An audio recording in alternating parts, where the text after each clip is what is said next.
karena cinta tidak akan pernah bisa dikalahkan dengan kebencian. B. Sorotan isi replik.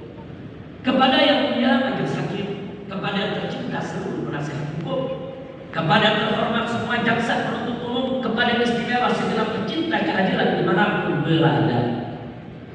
Majelis hakim yang mulia, setelah saya mendengar dan membaca replik jaksa penuntut umum dengan teliti dan cermat, maka saya berpendapat sebagai berikut. 1. Bahwa replik jaksa penuntut umum hanya berisi curhat yang penuh emosi dan kemarahan karena merasa dihujat, sehingga tidak lebih dari hanya sekedar pelampiasan unek-unek saja. 2. Replik jaksa penuntut umum banyak berisi penghinaan, baik kepada saya maupun penasihat hukum, bahkan terhadap saksi ahli yang tidak pernah menghina jaksa penuntut umum sama sekali. 3. Bahwa replik jaksa penuntut umum juga tidak argumentatif dan tidak ilmiah, serta sifatnya hanya mengulang-ulang apa yang sudah dituangkan dalam tuntutan. 4. Bahwa replik jaksa penuntut umum sama sekali tidak berkualitas dan tidak bernilai, karena masih saja mengulangi manipulasi fakta persidangan sehingga penuh dengan kebohongan. 5. Bahwa replik jaksa penuntut umum sama sekali tidak mampu menjawab pledoi saya maupun pledoi penasihat hukum sebagaimana mestinya.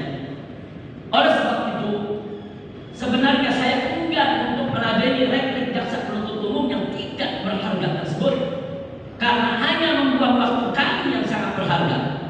Akibat hanya mengurusi ocehan jaksa penuntut umum yang ngalor ngidul dan harus menangkis satu persatu serangan jaksa penuntut umum yang bertubi-tubi, maka kegiatan dakwah saya dan kawan-kawan di rutan Mabes Polri jadi sering terganggu. Mulai dari kajian subuh, pengajian tafsir dan hadis, serta majelis zikir dan sholawat, juga pemberantasan buta huruf Al-Quran dan lain-lain. Namun, jika saya tidak menjawab melalui duplik ini, maka nanti jaksa penuntut umum tidak akan pernah tahu dan tidak akan pernah menyadari akan kesalahannya dan ketidakcermatannya, bahkan kezalimannya dalam kasus Rumah Sakit Umi Kota Bogor. Jadi, terpaksa saya harus menjawab dalam duplik ini untuk menjelaskan dan membuktikan kebenaran pendapat saya tersebut di atas tentang replik jaksa penuntut umum yang hanya berisi curhat dan penghinaan, serta tidak argumentatif dan tidak ilmiah, juga tidak berkualitas dan tidak bernilai, sehingga tidak mampu menjawab pledoi saya maupun pledoi penasihat hukum sebagaimana mestinya. Berikut ini majelis hakim yang mulia, saya akan menjawab semua kerancuan dan kemaluran yang dikemukakan jaksa penuntut umum dalam repliknya satu persatu dan poin per poin sesuai dengan nomor urutnya masing-masing dalam replik, sehingga nomor urut dalam duplik ini saling berhadapan-hadapan dengan nomor urut dalam replik jaksa penuntut umum, yaitu sebagai berikut. 1. Bahwa jaksa penuntut umum mengaku sebagai penegak hukum akan menegakkan hukum yang berkeadilan terhadap siapapun tanpa ada diskriminasi hukum. Namun faktanya, di Kota Bogor ada puluhan bahkan ratusan pelanggaran protokol kesehatan.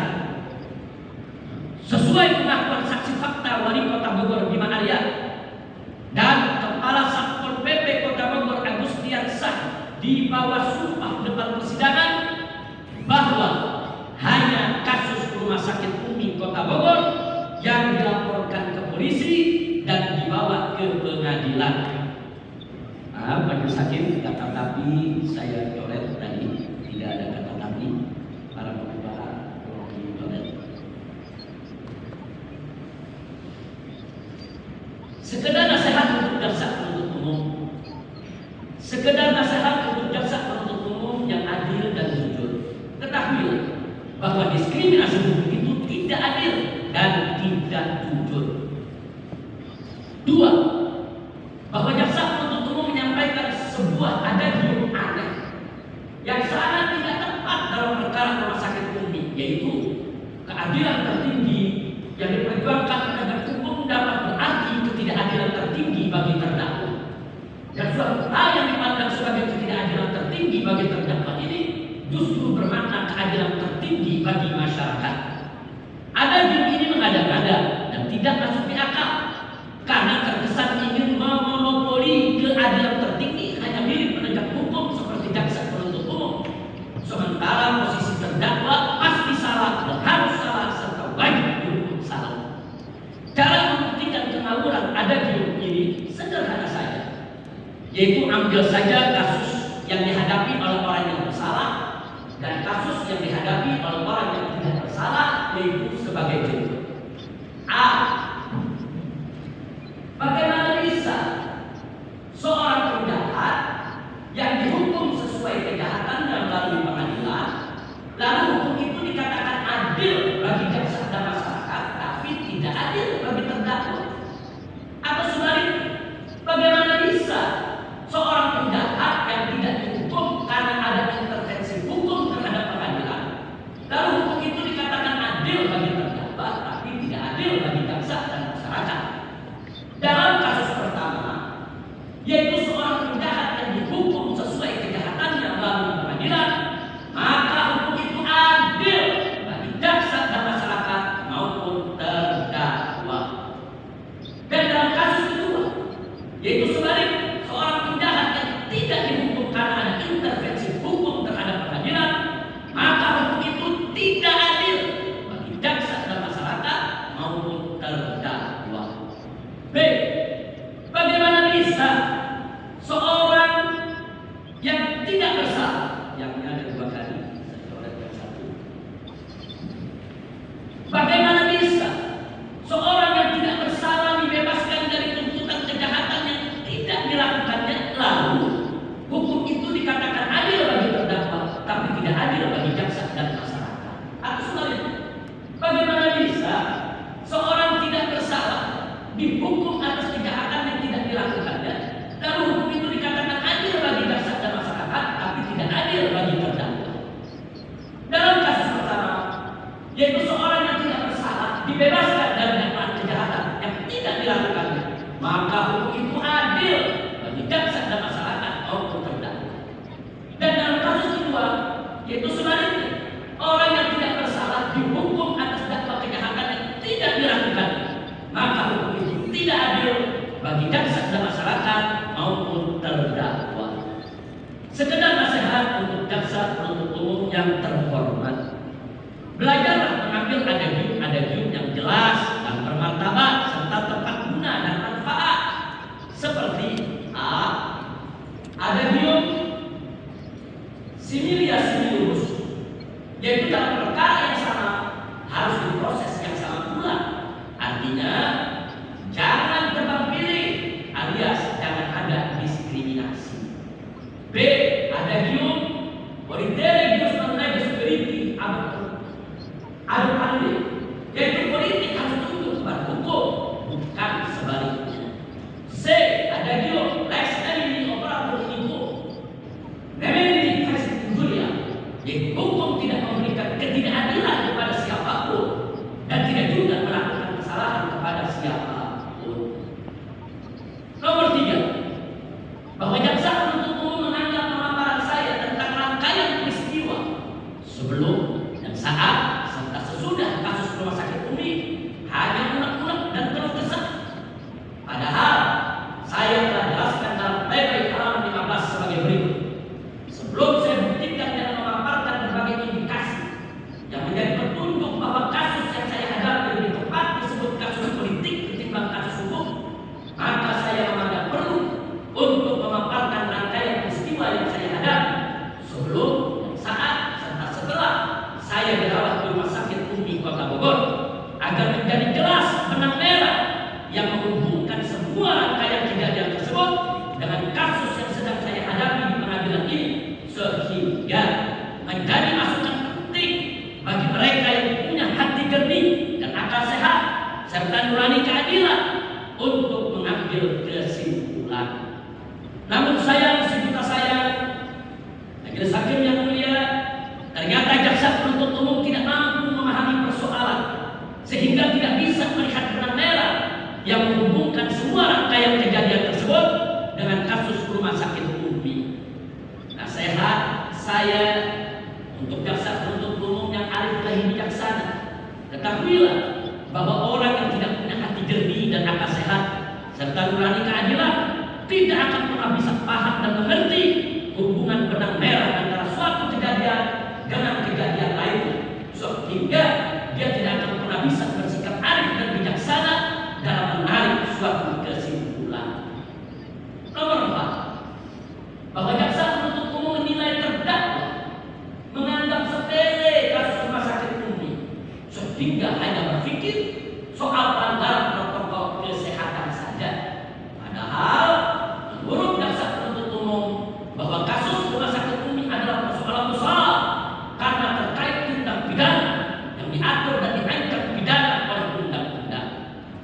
Justru saya melihat dengan sangat jelas bahwa jaksa penuntut umum lah sebenarnya yang membesar-besarkan kasus. Buktinya sebagaimana saya paparkan dalam pledoi halaman 111 sebagai berikut. Pada awalnya, saat saya diperiksa oleh penyidik kepolisian sebagai saksi pada tanggal 4 Januari 2021, hanya berkaitan dengan pelanggaran protokol kesehatan, sehingga diduga melanggar pasal 14 ayat 1 atau ayat 2 Undang-Undang Nomor 4 Tahun 1984 tentang wabah penyakit menular terkait dugaan dengan sengaja menghalangi pelaksanaan penanggulangan wabah, dan atau pasal 216 ayat 1 KUHP terkait dugaan dengan sengaja tidak mentaati atau dengan sengaja mencegah, menghalang-halangi atau menggagalkan tugas pejabat. Namun saat saya diperiksa sebagai tersangka pada tanggal 15 Januari 2021 ada penambahan pasal pidana, yaitu pasal 14 dan atau pasal 15 Undang-Undang Nomor 1 Tahun 1946 tentang peraturan hukum pidana terkait dugaan dengan sengaja menyiarkan kebohongan untuk menimbulkan keonaran.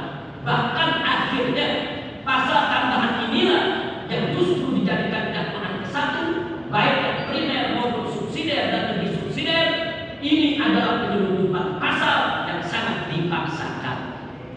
Majelis hakim yang mulia, jadi jelas bukan saya yang menganggap kasus rumah sakit Umi sebagai persoalan sepele, tapi justru jaksa penuntut umum yang sengaja membesar-besarkan kasus rumah sakit Umi, sehingga kasus protokol kesehatan yang semula cukup sanksi administrasi disulap oleh jaksa penuntut umum dari kasus kejahatan pidana, kebohongan dan keonaran dengan ancaman penjara 10 tahun.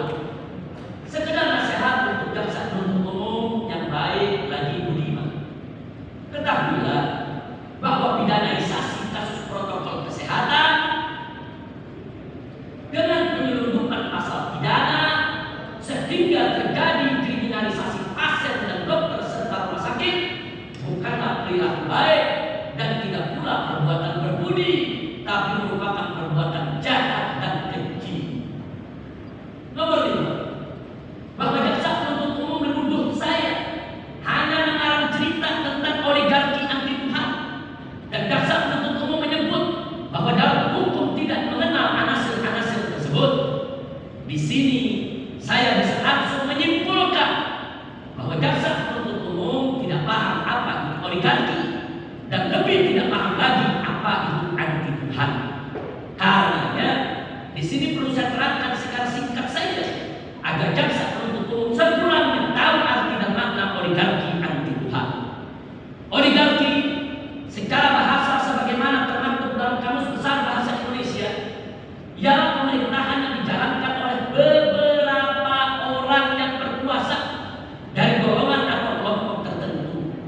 Sedang dalam istilah politik bahwa oligarki ialah pemerintahan yang dijalankan oleh beberapa orang yang berkuasa dari golongan tertentu yang berusaha untuk mewujudkan kepentingan atau kesejahteraan kelompok sendiri, bukan untuk kepentingan dan kesejahteraan rakyat. Kata oligarki itu sendiri berasal dari bahasa Yunani, yaitu oligarkia, yang terdiri dari dua kata, yaitu oligon artinya sedikit dan kata alpha artinya memerintah, sehingga oligarki diartikan kelompok sedikit yang memerintah atau berkuasa. Sedang anti Tuhan adalah kelompok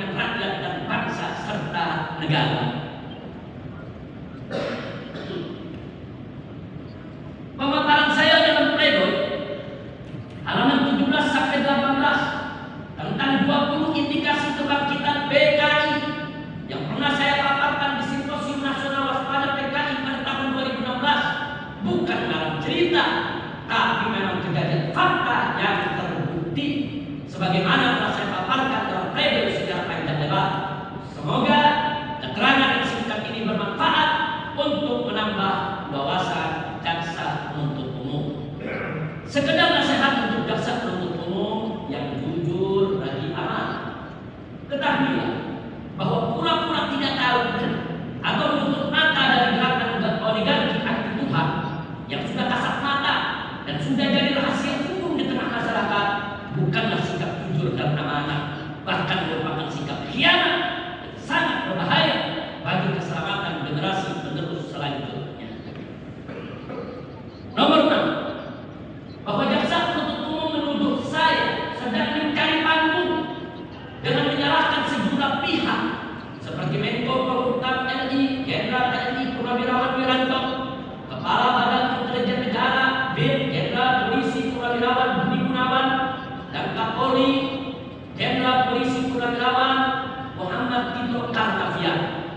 Di sini jaksa penuntut umum sangat picik dan naif dalam membaca persoalan karena penuh dengan buruk sangka. Padahal justru saya dalam pledoi halaman 20-21 sangat memuji sikap Wiranto dan Budi Gunawan serta Tito yang berjiwa besar sehingga mau membuka pintu dialog untuk rekonsiliasi demi persatuan dan kesatuan NKRI. Dan juga saya akan memuji bahwa hasil kesepakatan yang kami capai sangat bagus, serta justru saya menyesalkan kalau kesepakatan yang sudah sangat bagus tersebut akhirnya berantakan hanya karena adanya operasi liar intelijen kita. Dari sana saya memberi masukan kepada semua pihak, khususnya kepada Wiranto, Budi Gunawan serta Tito agar waspada adanya operasi liar intelijen kita yang tidak suka melihat dialog dan rekonsiliasi di antara saya dan rezim penguasa. Majelis Hakim yang mulia, di halaman ini ada yang belum tertulis di dalam duplik. Saya tulis di lembar kertas, saya tanda tangan, ada tambahan. Saya bacakan di lembar kertas. Halaman 16 nomor 6 tentang dialog dan rekonsiliasi. A. Bahwa dialog antara saya dan kawan-kawan dengan pemerintah Republik Indonesia sudah dibangun sebelum ada pertemuan saya dengan Bapak Budi Gunawan maupun Bapak Tito Karnavian di Saudi. Lalu berlanjut semakin baik setelah ada pertemuan tersebut. B. Tanggal 25 Juni tahun 2017 saya selaku pembina GNPF Ulama, yaitu Gerakan Nasional Pengawal Fatwa MUI. Ketika itu saya berada di Kota Tarim, negeri Yaman, mengirim delegasi GNPF MUI yang dipimpin oleh Ustadz Bahtiar Nasir ke Istana Negara di Jakarta bertemu Presiden Jokowi untuk berdialog. GNPF MUI saat ini bernama GNPF Ulama, dipimpin oleh Syekh Yusuf Marta. C. Tanggal 22 April tahun 2018 saya yang juga pembina PA 212, yaitu Persaudaraan Alumni 212. Saat itu saya berada di Kota Suci Mekah, kembali mengirim delegasi PA 212 dipimpin oleh Ustadz Slamet Ma'arif yang juga didampingi pimpinan GNPF Syekh Yusuf Marta ke Istana Bogor bertemu Presiden Jokowi juga untuk dialog. D. Hasil dialog GNPF maupun PA 212 dengan Presiden Jokowi sangat bagus, namun lagi-lagi tidak terrealisasi karena ada gerakan liar intelijen kita yang tidak suka ada dialog rekonsiliasi antara ulama dan umaroh. Jadi sekali lagi saya ingatkan jaksa penuntut umum, jangan suudzon, jangan berburuk sangka. Kalau saya ceritakan peristiwa ini dalam pledoi maupun duplik, justru mestinya jaksa penuntut umum ikut bersyukur adanya upaya dialog rekonsiliasi antara ulama dan umaroh, bukan malah menuduh saya kari panggung. Alhamdulillah, saya sebagai dai dan mubalik selama puluhan tahun sudah punya puluhan ribu akun dakwah sehingga tidak perlu cari panggung lagi. Sekedar nasihat untuk jaksa penuntut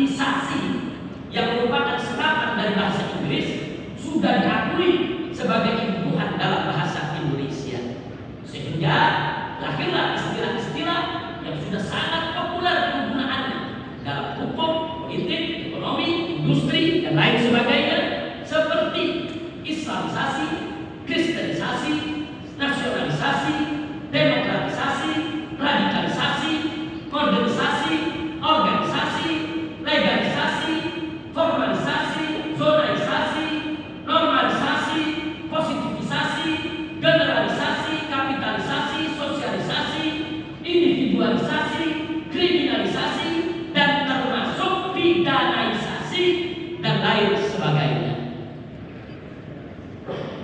Jaksa penuntut umum sendiri menggunakan istilah dengan imbuhanisasi seperti pada replik halaman 22 saat jaksa penuntut umum mengutip pernyataan BEM Bogor Raya dengan kalimat hentikanlah kriminalisasi dan seterusnya. Kata kriminalisasi dari kata kriminal yang diberi imbuhanisasi maknanya sama dengan pidanaisasi yang kata jaksa penuntut umum tidak ditemukan dalam masalah bahasa Indonesia yang baik. Padahal bukan tidak ditemukan, tapi para jaksa penuntut umum memang dangkal penguasaan bahasa Indonesianya dan miskin perbendaharaan kata. Di replik nomor 8 ini juga jaksa penuntut umum mengakui bahwa pelanggaran prokes sesuai Impres nomor 6 tahun 2020 bahwa sanksinya berupa sanksi administrasi bukan sanksi pidana. Tapi anehnya jaksa penuntut umum tetap ngotot bahwa kasus rumah sakit Umi adalah kasus pidana bukan kasus proses. Padahal saksi fakta wali kota Bogor Bima Arya dan kepala Satpol PP Kota Bogor Agus Diansyah di bawah sumpah depan persidangan ini mengakui bahwa mereka melaporkan rumah sakit Umi terkait urusan prokes bukan urusan pidana. Dan para terdakwa dalam kasus rumah sakit Umi, yaitu saya dan Habib Munib Al-Attas serta Dr. Andi Tatat, pada awal pemeriksaan sebagai saksi oleh penyidik kepolisian hanya soal pelanggaran protokol kesehatan terkait pasal 14 ayat 1 atau ayat 2 Undang-Undang Nomor 4 tahun 1994. Namun tiba-tiba saat pemeriksaan sebagai tersangka ada penyelundupan pasal pidana. Ada penyelundupan pasal pidana, yaitu pasal 14 atau pasal 15 Undang-Undang Nomor 1 tahun 1946 tentang peraturan hukum pidana terkait dugaan dengan sengaja menyiarkan kebohongan untuk menimbulkan keonaran. Selanjutnya, pasal selundupan inilah yang justru dijadikan dakwaan ke-1 baik kategorinya maupun subsidiar dan lebih subsidiar. Bahkan akhirnya justru pasal selundupan inilah yang dimasukkan dalam tuntutan jaksa penuntut umum, yaitu pasal 14 ayat 1 nomor 1 tahun Undang-Undang Nomor 1.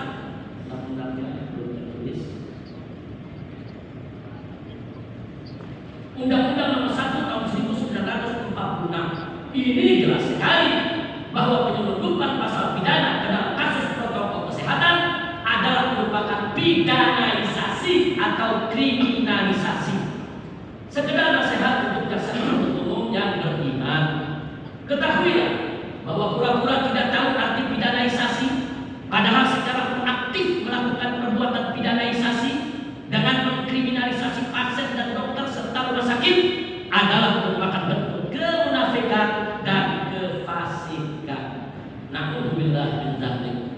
Nomor 9, bahwa jaksa penuntut umum saat saya memaparkan soal diskriminasi hukum dalam pledoi halaman 33 sampai dengan 38 terkait kasus protokol kesehatan dengan menyebut pernyataan Wali Kota Jakarta Pusat Dr. Bayu Megantara dalam kasus Petamburan dan pernyataan Kasatpol PP Pemprov Bogor Agus Ridala dalam kasus Megamendung, maka jaksa penuntut umum membantah dan menyatakan bahwa semua itu tidak ada kaitan dengan pembuktian perkara Argo. Padahal dalam pledoi pada lembaran halaman yang sama, saya juga menyebutkan pernyataan Wali Kota Bogor Bima Arya yang notabene berkaitan langsung dengan kasus rumah sakit Umi Kota Bogor, yaitu sebagai berikut.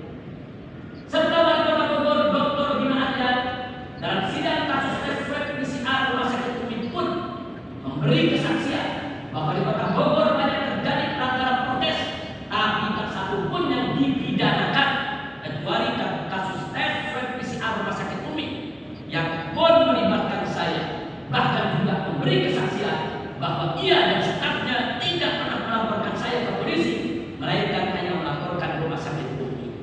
Jadi jaksa penuntut umum terang-terangan dengan sengaja menyembunyikan pernyataan wali kota Bogor ini karena tidak menguntungkan jaksa penuntut umum, sekaligus jaksa penuntut umum ingin mengabaikan dan menyampingkan kebenaran fakta persidangan yang punya kekuatan sebagai alat bukti tersebut.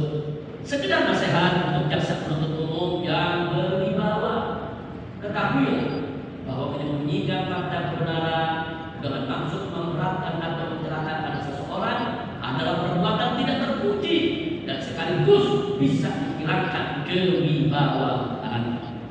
Nomor 10, bahwa jaksa penuntut umum tetap berprinsip bahwa asas equality before the law dalam keadaan apapun tidak bisa diterapkan secara rigid atau kaku, sehingga jaksa penuntut umum tetap membenarkan sikap diskriminasi dalam penegakan hukum dengan dalih adanya kaidah dan norma hukum yang baku berupa alasan pembenar dan alasan pemaaf serta alasan restoratif justice melalui proses dialog dan mediasi.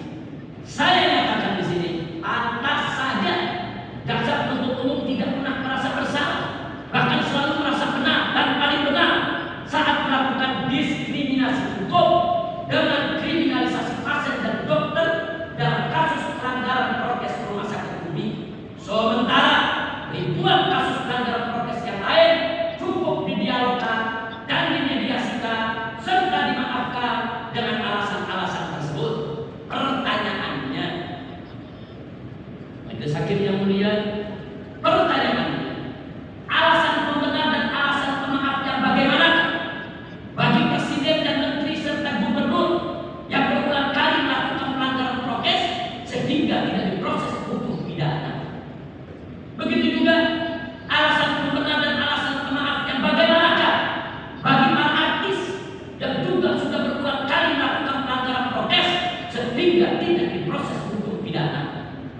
Begitu pula alasan pembenar dan alasan pemaaf yang bagaimana bagi gerai-gerai McDonald yang pun sudah berulang kali melakukan pelanggaran prokes sehingga tidak diproses hukum pidana? Semuanya cukup dengan dialog dan mediasi serta dimaafkan.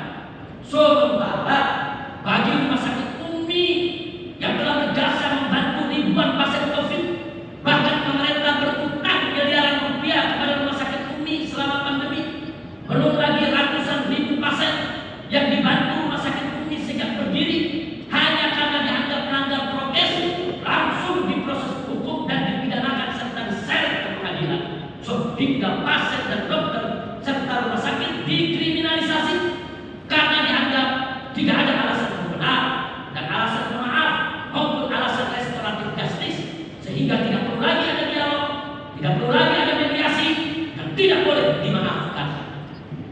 Ada hal penting majelis hakim yang mulia yang harus saya sampaikan di sini kepada seluruh masyarakat, khususnya kepada para praktisi hukum dan istimewanya kepada jaksa penuntut umum, bahwa saat rapat Komisi 3 DPR RI bersama Jaksa Agung RI ST Burhanuddin pada hari Senin tanggal 14 Juli 2021 yang baru lalu, anggota Komisi 3 DPR RI Ahmad Dimyati dari fraksi PKS menilai positif adanya peraturan Kejaksaan Agung RI nomor 15 tahun 2020 tentang penghentian penuntutan berdasarkan keadilan restoratif, yaitu restoratif justice.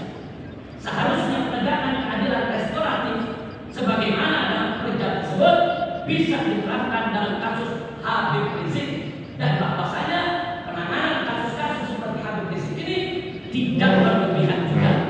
Begitu yang dikatakan Ahmad Dimyati dari fraksi PKS kepada Jaksa Agung dalam rapat Komisi 3 DPR RI. Sedang anggota Komisi 3 DPR RI yang lain, yaitu Bapak Asrul Sani dari fraksi P3, menyoroti adanya perbedaan penanganan hukum antara orang yang pro pemerintah dengan kalangan yang berseberangan dengan penguasa. sehingga terjadi disparitas dalam tuntutan pidana. Asrosani mencontohkan perbedaan itu terlihat dalam penanganan perkara Habib Rizik dan Syahganda Nainggolan yang keduanya dianggap tidak berseberangan dengan pemerintah sehingga dituntut penjara 6 tahun. Sedangkan dalam kasus yang sama tapi terdakwa bukan dari kelompok yang berseberangan dengan pemerintah, maka tuntutan hukum tidak seperti itu. Karena itu Asrosani mengatakan muncul kesan bahwa kejaksaan tidak murni lagi menjadi penegak hukum, tapi menjadi alat kekuasaan dalam penegakan hukum. Menjawab hal tersebut, Jaksa Agung ST Burhanuddin di depan Komisi 3 DPR RI pada hari Senin yang lalu mengakui adanya perbedaan tuntutan hukum dalam penanganan perkara dan menyadari hal itu sebagai suatu kelemahan. Dan Jaksa Agung RI juga mengakui belum bisa mengawasi disparitas ini. Karena itu Jaksa Agung RI menugaskan Jampinum Adil Subhana untuk menangani disparitas ini. Sekedar nasihat untuk jaksa penuntut umum yang adil dan beradab, ketahuilah bahwa prinsip pengabaian keadilan dan prinsip pembenaran diskriminasi dengan alasan apapun adalah kezaliman yang luar biasa yang merusak prinsip dan norma serta nilai kemanusiaan yang adil dan beradab. Majelis Hakim yang mulia nomor 11, bahwa jaksa penuntut umum menuduh saya hanya menggiring opini untuk menyesatkan terkait pernyataan saya bahwa jaksa penuntut umum telah menghina dan meremehkan para saksi ahli yang dihadirkan oleh saya dan penasehat hukum. Alangkah bagusnya kalau saat ini di ruang sidang ini diputar saja kembali rekaman persidangan saat saksi ahli sosiologi hukum Profesor Dr. Rusdi Umar dihina dan direndahkan oleh jaksa penuntut umum di depan persidangan ini, sehingga saya dan para penasihat hukum memprotes keras di ruang sidang, sehingga ditengahi oleh majelis hakim yang mulia. Bahkan sampai saksi ahli tersebut pun tersinggung hingga membuat pernyataan di ruang sidang ini bahwa dirinya adalah profesor yang diakui oleh dalam dan luar negeri serta juga sebagai rektor perguruan tinggi. Alangkah bagusnya kalau saat ini diputar kembali di ruangan sidang ini, yaitu rekaman persidangan saat saya dan penasehat hukum menghadirkan 6 saksi ahli sekaligus, yaitu Dr. Refli Harun, ahli tata negara, Dr. Muzakir, ahli hukum pidana, Dr. Abdul Khair Ramadhan, ahli teori hukum pidana, Dr. Lutfi Hakim, ahli hukum pidana kesehatan, Dr. Tonang, ahli kesehatan dan epidemiologi, dan Dr. Frans, ahli linguistik forensik. Ternyata jaksa penuntut umum dengan angkuh dan sombong langsung menolak semua saksi ahli tersebut tanpa alasan yang logis, kecuali Dr. Muzakir, itu ahli hukum pidana. Itu pun jaksa penuntut umum ingin seenaknya memaksakan pendapatnya kepada saksi ahli tersebut hingga ditegur oleh majelis hakim yang mulia. Sampai-sampai yang mulia hakim kedua berkata kepada jaksa penuntut umum, kok begitu saja tidak paham. Bahkan di dalam replik halaman 24 jaksa penuntut umum masih saja menghina saksi hukum ahli pidana Dr. Muzakir dengan menyebut bahwa pendapat Dr. Muzakir terlalu bombastis. Karenanya di sini saya nyatakan sekali lagi, sebagaimana saya nyatakan dalam dari halaman 39, tentu merupakan hak jaksa penuntut umum menerima atau menolak pendapat ahli, tapi bukan hak jaksa untuk menghina dan melecehkan keahlian para saksi ahli.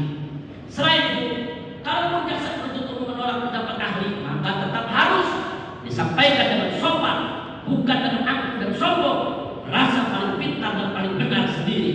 Padahal jangankan berdebat dengan para ahli yang dihadirkan oleh saya dan penasehat hukum yang rata-rata adalah profesor doktor berpengalaman, untuk menjawab pledoi saya saja yang tidak pernah sekolah hukum, para jaksa penuntut umum tidak punya kemampuan. Sekedar nasihat untuk jaksa penuntut umum yang rendah hati, ketahui bahwa menolak untuk mendengar keterangan saksi ahli tanpa alasan yang jelas adalah merupakan kesombongan dan keangkuhan serta kebongkakan. Nomor 12, bahwa jaksa penuntut umum dalam bentuk pertanyaan menyindir bahwa saya sudah kusut dan merusak otaknya karena saya menjawab dakwaan kedua yang tidak tidak dibuktikan dan tidak dimasukkan oleh jaksa penuntut umum ke dalam yuridis surat tuntutan jaksa penuntut umum.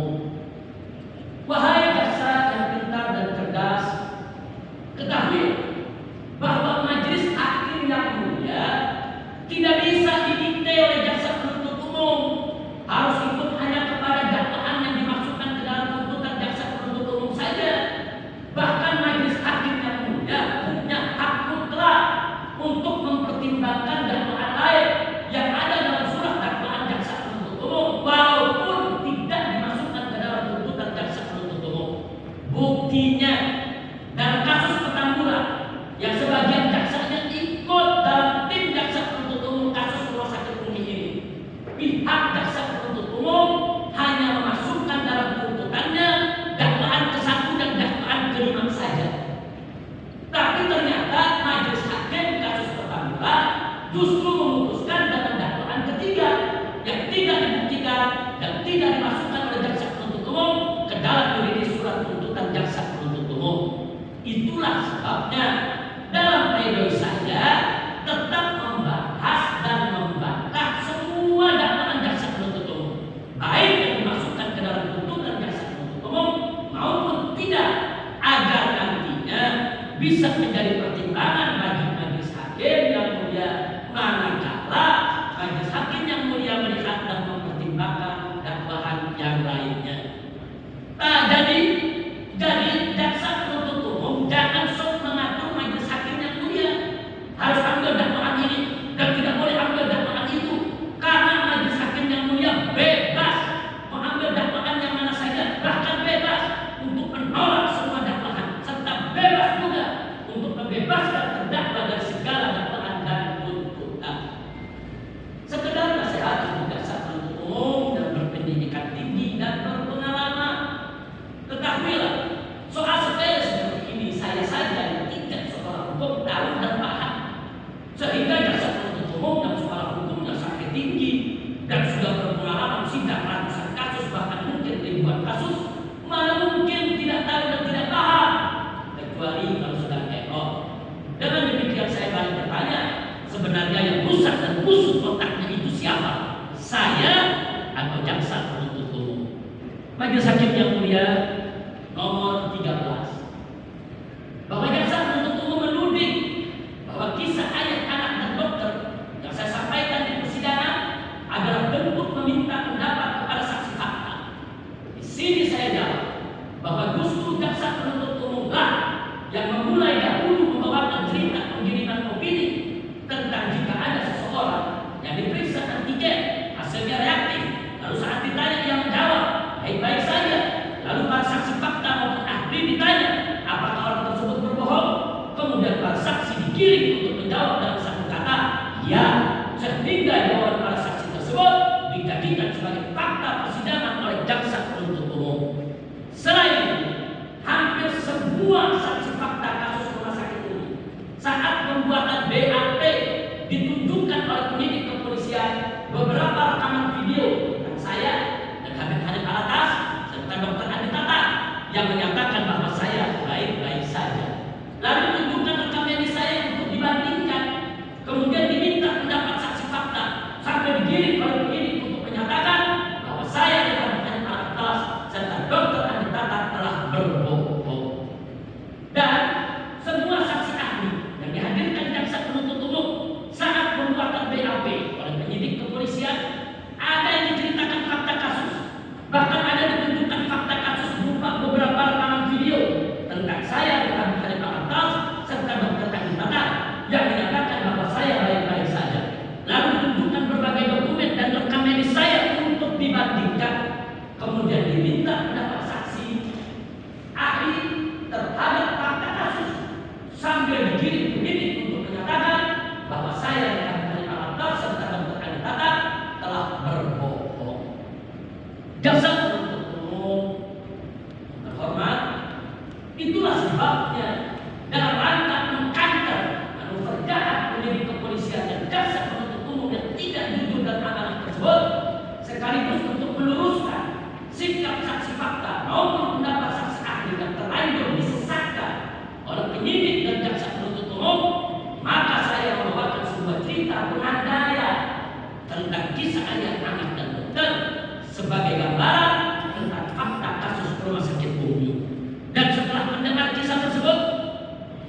serta tujuan untuk meredam hoax dan fitnah yang meresahkan kerabat dan sahabat. Dalam nomor ini juga jaksa penuntut umum berbohong bahwa ia menanyakan pendapat kepada saksi fakta dan menanyakan fakta kasus kepada saksi ahli adalah penyidik saat pembuatan BAP, bukan dilakukan jaksa penuntut umum saat persidangan. Faktanya, silakan diputar saja dalam rekaman ini, rekaman persidangan. Kita akan saksikan kembali bahwa sudah tidak terhitung banyaknya jaksa penuntut umum menanyakan pendapat kepada saksi fakta dan menanyakan fakta kasus kepada saksi ahli, sehingga sering diprotes keras oleh saya maupun penasihat hukum dan tidak jarang terjadi perdebatan dan kegaduhan dalam ruang sidang sampai ditegur oleh majelis hakim. Bahkan dalam replik jaksa penuntut umum terhadap pledoi Habib Hanif Alatas, sekali lagi saya ulangi, mohon maaf majelis hakim, bahkan dalam replik jaksa penuntut umum terhadap pledoi Habib Hanif Alatas pada nomor 5 di halaman 20, jaksa penuntut umum tertangkap basah dan mengaku sendiri telah menanyakan pendapat saksi fakta tentang isi video yang dibandingkan dengan rekam medik, yaitu sebagai berikut. Jaksa yang menulis dalam repliknya terhadap pledoi Habib Hanif Alatas bunyinya bahwa untuk menegaskan hal tersebut, dalam persidangan jaksa penuntut umum pernah menanyakan saksi Dr. Bima Arif tentang video yang diperlihatkan dibandingkan dengan rekam medik dari saksi Muhtizin. Disebut saksi di sini karena dalam pledoi Habib Hanif saya sebagai saksi. Saya ulangi bahwa untuk menegaskan hal tersebut, dalam persidangan jaksa penuntut umum pernah menanyakan saksi Dr. Bima Arif tentang video yang diperlihatkan dibandingkan dengan rekam medik dari saksi Muhtizin. Saksi Bima Arif tetap menyatakan bahwa pernyataan saksi Muhtizin dalam video tersebut adalah bohong. Jadi jaksa mengaku sendiri menanyakan pendapat kepada saksi fakta. Uniknya, di halaman yang sama, saat jaksa penuntut umum membantah Habib Hanif Alatas tentang saksi fakta yang tidak boleh ditanya pendapat dan asumsi, jaksa penuntut umum justru ngotot bahwa menanyakan pendapat dan asumsi kepada saksi fakta dalam persidangan dibolehkan dengan berdalilkan Tuhan, yaitu sebagai berikut: bahwa dalil terdakwa itu adalah keliru dan ngawur karena keterangan para saksi tersebut merupakan yang diucapkan di persidangan sebagaimana ketentuan pasal 185 ayat 1 KUHP. Sekedar nasihat untuk jaksa penuntut umum yang pandai lagi pintar, ketahuilah bahwa membenarkan tindakan menanyakan pendapat dan asumsi kepada saksi fakta dalam persidangan dengan berdalilkan pasal 185 ayat 1 KUHP adalah mempertontonkan kebunuhan di atas kebunuhan. Nomor 14, bahwa jaksa penuntut umum tidak mau menanggapi fakta persidangan yang saya uangkan dalam pledoi dari halaman 47 sampai dengan 88. Saya maklumi jaksa penuntut umum tidak mau menanggapinya karena sepengetahuan saya bahwa jaksa penuntut umum punya fakta persidangan versinya sendiri yang dikurangkan di sana dan ditambahkan di sini. Lagi pula saya senang karena mengurangi beban saya untuk menjawabnya satu persatu. Untuk itu terima kasih buat jaksa penuntut umum. Nomor 15, bahwa jaksa penuntut umum memvonis saya berbohong telah melakukan isolasi mandiri di rumah karena tidak ada bukti maupun dokumentasi. Kemudian jaksa penuntut umum menambahkan, akibat pulang dari rumah sakit Umi telah membuat keresahan di lingkungan sekitarnya. Padahal di depan persidangan telah berulang kali para saksi dari tim Mercy dan juga saksi mahkota Habib Hanif Alatas memberi keterangan dan membenarkan bahwa saya setelah dari rumah sakit Umi melaksanakan isolasi mandiri di rumah di bawah pengawasan tim Mercy. Bahkan itu menjadi salah satu syarat saya diizinkan pulang dari rumah sakit Umi sebelum keluar hasil tes PCR, sebagaimana diakui oleh saksi Dr. Hadiki dan saksi Dr. Nerina. Dan saya setelah dari rumah sakit Umi membawa banyak obat dan didampingi tim Mercy yang terdiri dari para dokter berpengalaman serta langsung isolasi mandiri dalam rumah di bawah pengawasan tim Mercy tanpa melakukan kontak dengan siapapun. Jadi keterangan saksi di bawah sumpah dalam persidangan tidak ada dianggap sebagai alat bukti oleh jaksa Dan soal kepulangan saya, dari rumah sakit Umi telah menimbulkan keresahan di sekitar lingkungan tempat tinggal saya. Hanya kalangan bebas jaksa penuntut umum, karena tidak ada satupun saksi dari warga sekitar yang dihadirkan di persidangan, sehingga dari mana jaksa penuntut umum tahu tentang keresahan mereka. Karena yang demo bukan warga sekitar, tapi dari tempat yang jauh, warga sekitar tenang. Nomor 16, bahwa jaksa penuntut umum tetap ngotot dan kekeh serta keras kepala bahwa saya ke rumah sakit Umi hanya karena hasil pemeriksaan rapid testnya reaktif, bukan untuk general medical check up. Dengan alasan karena usai rapid test langsung disarankan ke rumah sakit oleh dokter Hadiki, dan lagi-lagi jaksa penuntut umum menuduh saya berbohong ke rumah sakit Umi untuk general medical check up. Padahal majelis hakim yang mulia sudah dijelaskan berulang kali oleh saya maupun para saksi di rumah sakit Umi dan tim Mercy di depan persidangan bahwa saya ke rumah sakit Umi untuk general medical check up sekaligus menindaklanjuti hasil rapid test antigen yang reaktif agar dari hasil general medical check up bisa diketahui kondisi saya secara komprehensif, tidak hanya sebatas menindaklanjuti hasil rapid test antigen saja. Dan faktanya memang demikian. Saya mengikuti pemeriksaan darah di laboratorium dan pemeriksaan radiologi serta CT scan, torek, juga EKG dan lain, sehingga saya mendapat informasi lengkap tentang kondisi jantung dan paru-paru serta organ tubuh lainnya, dan kondisi gula darah dan garam darah, juga kolesterol dan limfosit serta lainnya. Jadi pemeriksaan saya di rumah sakit Umi tidak semata-mata hanya untuk memastikan ada COVID atau tidak, tapi juga untuk menelusuri kemungkinan adanya penyakit lain seperti diabetes mellitus atau tekanan darah tinggi atau kolesterol yang tidak stabil atau kekentalan darah yang tidak normal dan lain-lain.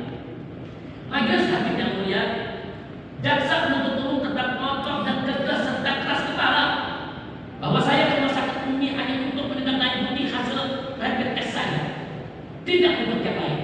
Ngototnya jaksa penuntut umum ini hanya untuk menuduh saya berbohong agar supaya memenuhi unsur kebohongan dalam dakwaan ke 1 primer terkait pasal 14 ayat 1 Undang-Undang Nomor 1 1946. Namun lucunya, ngototnya jaksa penuntut umum tersebut tanpa didukung dengan fakta persidangan, karena tidak ada satupun saksi fakta baik dari rumah sakit Umi maupun tim Mercy yang menyatakan bahwa saya ke rumah sakit Umi hanya untuk menindaklanjuti hasil rapid test saja.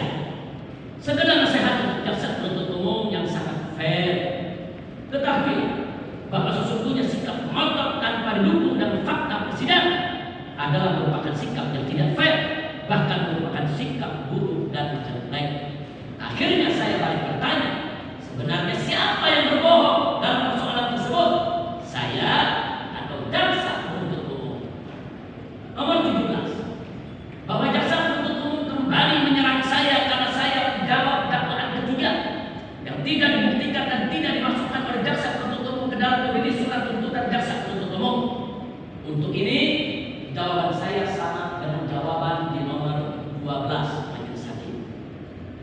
Lanjut ke nomor 18, bahwa jaksa penuntut umum tetap ngotot dan tegas serta keras kepala menyatakan bahwa sejak awal masuk rumah sakit Umi saya sudah mengetahui konfirm COVID dengan dalih bahwa Dr. Merina dari rumah sakit Umi atas info Dr. Hadiki dari tim Mercy saat menerima operat pasien menulis dalam diagnosa awalnya bahwa saya sebagai pasien konfirm COVID.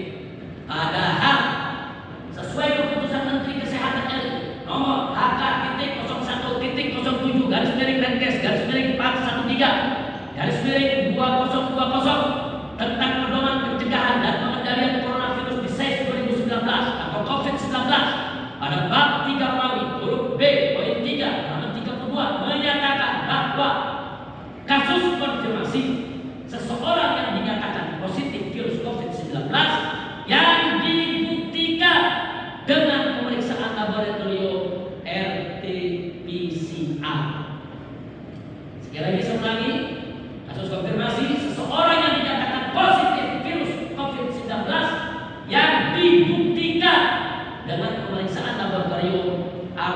PCR.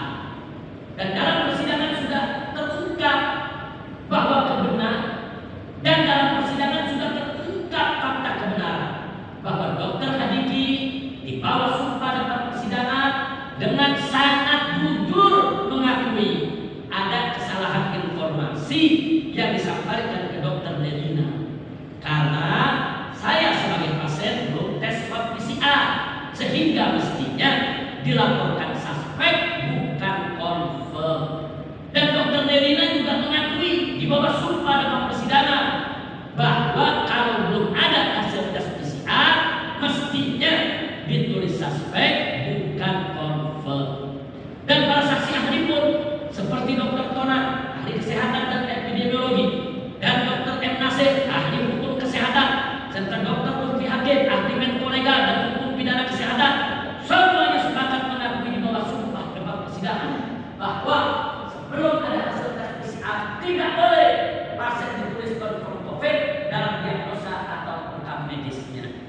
Begitu juga saksi fakta dari Rumah Sakit Umi seperti Dr. Najamuddin, Direktur Umum Rumah Sakit Umi, dan Feni Mayasafa, petugas rekam medis Rumah Sakit Umi, termasuk saksi fakta dari tim Mercy seperti Dr. Sarbini, Ketua Presidium Mercy, dan Dr. Tonggomea, relawan Mercy, juga saksi fakta dari Laboratorium Rumah Sakit Cipto Mangunkusumo Jakarta, Dr. Nuri, dan saksi mahkota Dr. Andi Tata selaku Dirut Rumah Sakit Umi, termasuk para saksi fakta dari Satgas Covid Kota Bogor seperti Dr. Sri Nowaretno, yaitu Kadinkas Kota Bogor, dan Johan Musalik, yaitu anggota Satgas Covid Kota Bogor, serta Vero Sopatua, anggota Satgas Covid Bogor. Semuanya sepakat mengakui di bawah sumpah dalam persidangan bahwa sebelum ada hasil tes PCR tidak boleh pasien dinyatakan positif COVID atau positif COVID atau terpapar COVID atau menderita COVID. Namun demikian, jaksa penuntut umum tidak peduli dengan Kemenkes RI dan fakta kebenaran yang terungkap di persidangan, sehingga jaksa penuntut umum tetap ngotot dan tegas serta keras kepala bahwa sejak awal masuk Rumah Sakit Umi saya sudah mengetahui confirm COVID karena sudah dinyatakan confirm COVID. Ngototnya jaksa penuntut umum ini hanya untuk menuduh saya berbohong, sebagaimana di nomor 16 tadi, agar supaya memenuhi unsur kebohongan dalam dakwaan ke 1 primer terkait pasal 14 ayat 1 Undang-Undang Nomor 1 tahun 1946. Sekedar nasihat untuk jaksa penuntut umum yang baik hati, bahwa sesungguhnya sikap ngotot menolak dan merawat fakta persidangan adalah merupakan sikap yang tidak baik, bahkan merupakan sikap angkuh dan sombong serta congkak dan takabur yang bisa mengantarkan ke neraka jahanam. Na'udzubillahi min dzalik. Nomor 19, bahwa jaksa penuntut umum menyerang saya tidak berakal dan kurang dewasa karena tidak memahami bahwa orang yang dirawat di rumah sakit rujukan COVID dan perawatnya saat melayaninya menggunakan alat pelindung diri, yaitu APD, maka sudah pasti orang tersebut terpapar COVID. Sudah pasti positif COVID, sudah pasti, yaitu dinyatakan sebagai confirm COVID. Faktanya, Hakim yang mulia, faktanya rumah sakit rujukan COVID seperti Rumah Sakit Umi adalah bukan rumah sakit khusus COVID. Beda rumah sakit rujukan COVID dengan rumah sakit khusus COVID, sehingga pasien-pasien selain COVID tetap dilayani di rumah sakit rujukan COVID seperti Rumah Sakit Umi. Dan siapa saja pasien di rumah sakit rujukan COVID yang suspek itu diduga, atau probable itu kemungkinan, atau confirm itu positif COVID saat diperiksa. Dan siapa saja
begitu saya balik bertanya, yang tidak berakal dan kurang dewasa itu sebenarnya siapa? Saya, jaksa penuntut umum.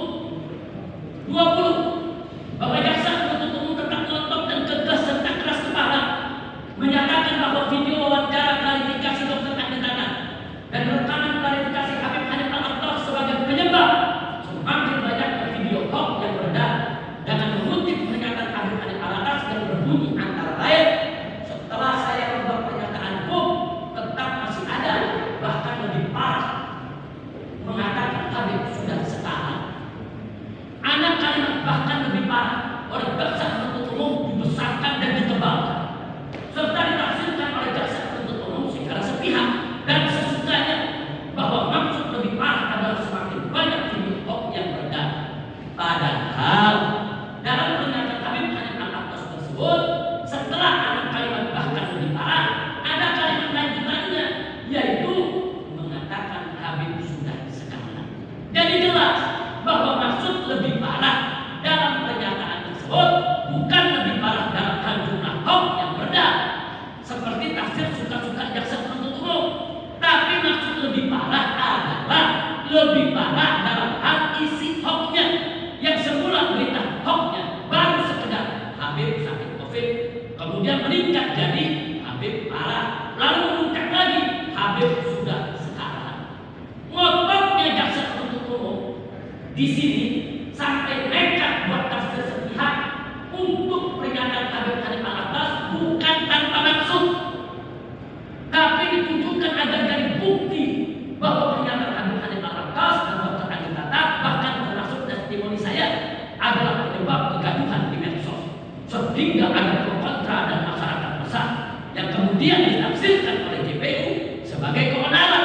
Dengan demikian, tujuan jaksa penuntut umum agar unsur keonaran dalam dakwaan ke-1 primer terkait pasal 14 ayat 1 Undang-Undang Nomor 1 Tahun 1946 bisa terpenuhi. Sekedar nasihat untuk jaksa penuntut umum yang sangat sopan, tetapi bahwa sesungguhnya seseorang yang ngotot menafsirkan pernyataan orang lain bertentangan dengan maksud dari orang yang menyatakannya sungguh sangat tidak sopan, bahkan tidak bermoral. Nomor 21, bahwa jaksa penuntut umum lagi-lagi tetap ngotot dan tegas serta keras kepala menyatakan bahwa kiriman bunga ke rumah sakit Umi sebagai akibat saya dirawat dan akibat wawancara klarifikasi Dr. Andi Tata dengan kronologis versi jaksa penuntut umum sebagai berikut. Tanggal 26 November 2020 jam 13 waktu Indonesia Barat, wawancara Dr. Andi Tata. Lalu tanggal 27 November 2020 pagi, rumah sakit Umi Baitir keadaan bunga. Kemudian malamnya Mbak Alia baru datang ke rumah sakit Umi.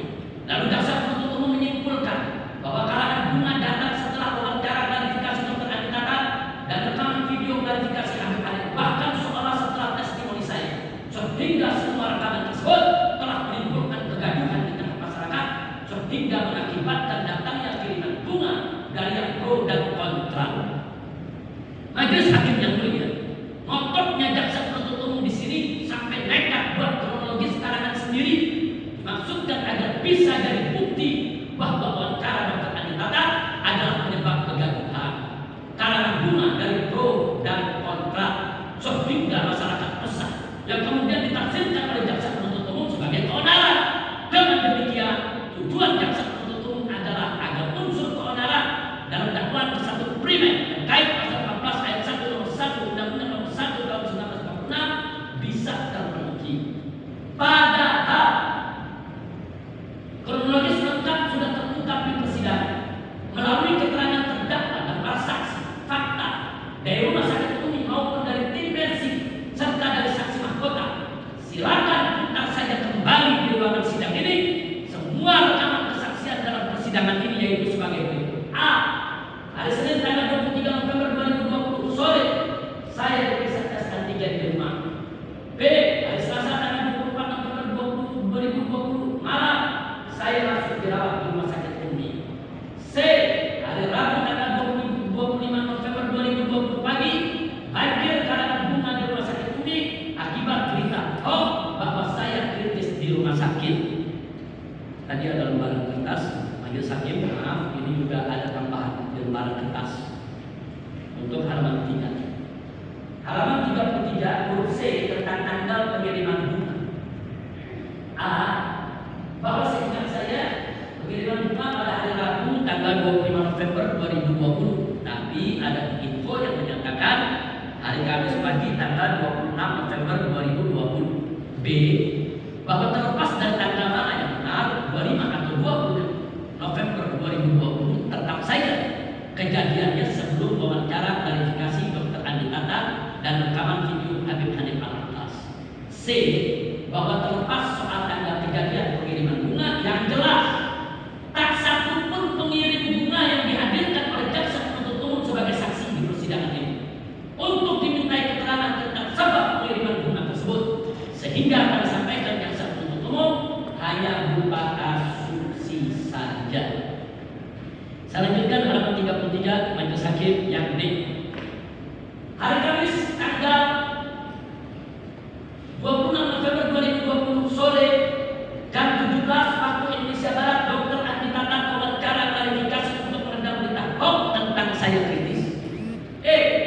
Hari Kamis 26 November 2020 malam, Wali Kota Bogor mendatangi rumah sakit Umi dan tuan-tuan di televisi. F. Hari Jumat 27 November 2020 pagi dini hari, Habib Hanif buat rekaman video klarifikasi untuk meredam berita hoax tentang saya kritis.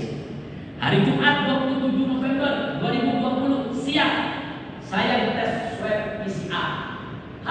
Hari Jumat 27 November 2020 malam, Wali Kota Bogor kembali mendatangi rumah sakit Umi. Jadi Wali Kota Bogor 2 kali datang ke rumah sakit Umi, bukan 1 kali sebagaimana dalam kronologis versi sendiri jaksa penuntut umum. Yang betul datang 2 kali.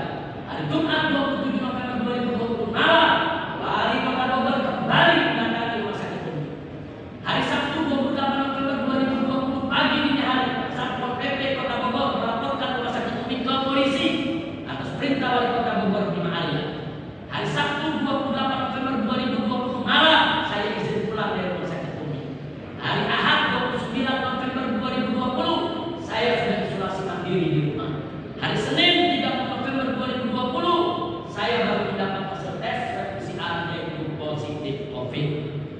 Majelis hakim yang mulia, akal sehat akan berkata, bagaimana bisa operasi karangan bunga yang dikirim sebelum ada rekaman wawancara Dr. Andi Tata dan sebelum ada rekaman video klarifikasi Habib Hanif serta sebelum ada rekaman video testimoni saya bisa disebut sebagai keresahan dan keonaran akibat dari wawancara Dr. Andi Tata, akibat dari klarifikasi Habib Hanif, akibat dari testimoni saya.